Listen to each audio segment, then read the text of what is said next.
when humanity nearly went extinct. At the end of the 19th century, humanity found itself on the brink of a catastrophe straight out of a Hollywood dystopia. The planet had reached its limit in providing food for people, at least the plant-based portion of it. The risks were actively discussed by leading politicians and scientists in Great Britain, Germany, and the United States. Yet no solution existed.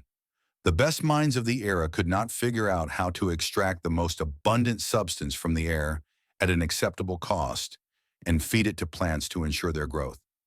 The future painted the darkest scenarios: wars over food, famine for millions, and the end of hopes for prosperity. But a genius appeared who saved everyone, despite originally striving to create weapons. In this episode, we will talk about the most important invention of the 20th century, the difficult fate of its creator, remind ourselves that wars have even been fought over bird droppings, and be surprised by the brutal methods the British were willing to use when harvests were at risk. The problems of early farmers, when our distant ancestors transitioned to settled agriculture, they almost immediately encountered a problem. Soil that produced good harvests after being plowed gradually lost its productivity. In Neolithic cultures, especially in forested regions, slash and burn agriculture was practiced.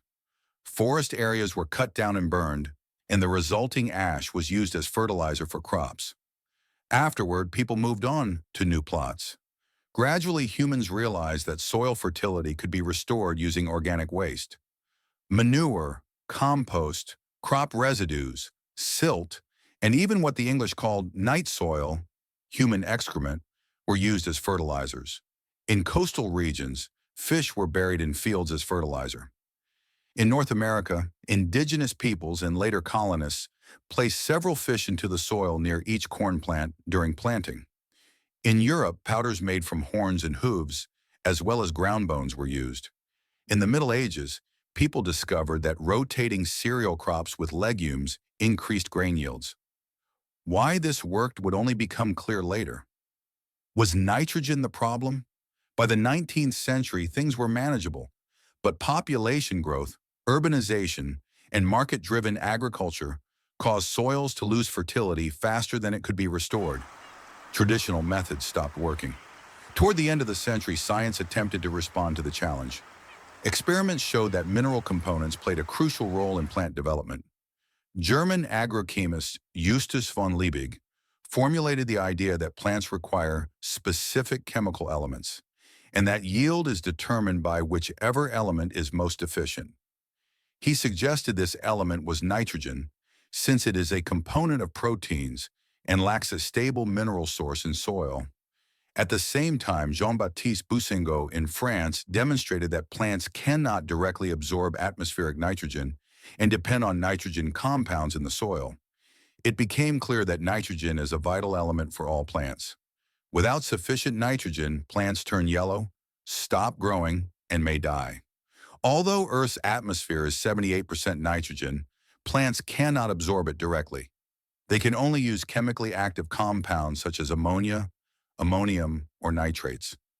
In nature, this conversion is carried out by certain soil bacteria and bacteria living in the roots of leguminous plants. A small amount of nitrates is also produced by lightning strikes, but this contribution is minimal. No more than 20 kilograms of nitrogen per hectare per year, whereas crops require 150 to 200 kilograms. Excrement and mass graves. In the 19th century, soil exhaustion became particularly severe in Europe and North America. Rapid population growth and expansion of farmland led to intensive land use without sufficient nutrient return. Urbanization disrupted the traditional recycling of organic waste. Millions of tons of human and animal excrement, which had previously been returned to fields as fertilizer, now accumulated in cities as useless waste. In the mid-19th century, the British resorted to desperate measures.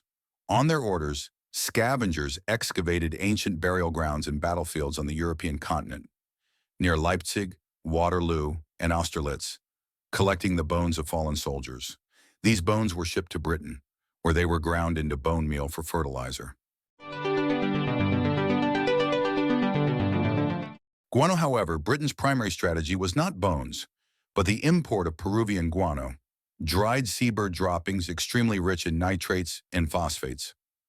Guano had been highly valued by the Inca civilization long before European contact. They established protected bird colonies, enforced laws safeguarding seabirds, and regulated guano collection. As a result, at the height of the empire, seabird populations were enormous, and guano formed massive deposits tens of meters high. In the 19th century, European colonizers finally recognized the value of this substance. From the 1840s onward, the guano boom began. Peru exported guano in massive quantities to Europe and the United States. The U.S. passed a law allowing its citizens to claim sovereignty over any unoccupied island containing guano deposits. As a result, Americans seized dozens of islands in the Pacific and Caribbean, some of which remain U.S. territories or disputed to this day. Spain, realizing the value of guano, attempted to seize the Peruvian islands by force, but lost a war against Peru, Chile, Ecuador, and Bolivia. Guano deposits were depleted extremely quickly. The mass killing and displacement of seabirds disrupted the natural renewal cycle, leaving bare rock where mountains of guano once stood. The nitrate fever. In the second half of the 19th century, guano was replaced by Chilean nitrate, natural sodium nitrate found in vast quantities in the Atacama Desert. Its chemical processing made it possible to produce both concentrated fertilizers and valuable raw materials for explosives. Nitrate became a strategic commodity. In the 1870s, Peru attempted to nationalize and monopolize the nitrate industry, leading to the War of the Pacific. Chile emerged victorious and annexed nitrate-rich territories. Chile's monopoly lasted several decades, but deposits gradually declined and extraction costs increased. These realities pushed scientists to seek artificial methods of nitrogen fixation. Europe's population was growing rapidly, and its food supply depended heavily on Chilean nitrate. The fear of a global food catastrophe was real. Early chemical breakthroughs. Scientists around the world searched for solutions. In 1903, Norwegian scientists Christian Birkeland and Samuel Eide developed a process that oxidized atmospheric nitrogen using an electric arc. Norway's cheap hydroelectric power allowed limited industrial use, but the method was extremely energy-intensive. Other approaches, such as the Frank-Caro process in Germany, also required too much energy. None provided a scalable solution. Fritz Haber. At the beginning of the 20th century, chemist Fritz Haber worked at the Karlsruhe Institute of Technology. He focused on synthesizing ammonia, a compound of nitrogen and hydrogen, the simplest form of fixed nitrogen. To produce ammonia, the nitrogen molecule first had to be split, which required enormous energy. Haber conducted thousands of experiments, gradually approaching what he believed would be a breakthrough in explosives production. His genius insight was the use of a catalyst, something that accelerates a chemical reaction. After testing dozens of materials, the most effective catalyst turned out to be osmium, a rare and expensive metal. Thanks to his connections, Haber gained access to one of the world's tiny supplies of pure osmium. In 1909, Haber successfully demonstrated ammonia synthesis in the laboratory. Under high pressure and temperature, he produced liquid ammonia directly from air. The scientific community was stunned. Bosch's contribution and humanity saved the company. BASF immediately purchased the patent and hired Haber as a consultant. Engineer Carl Bosch and his team set out to scale the process.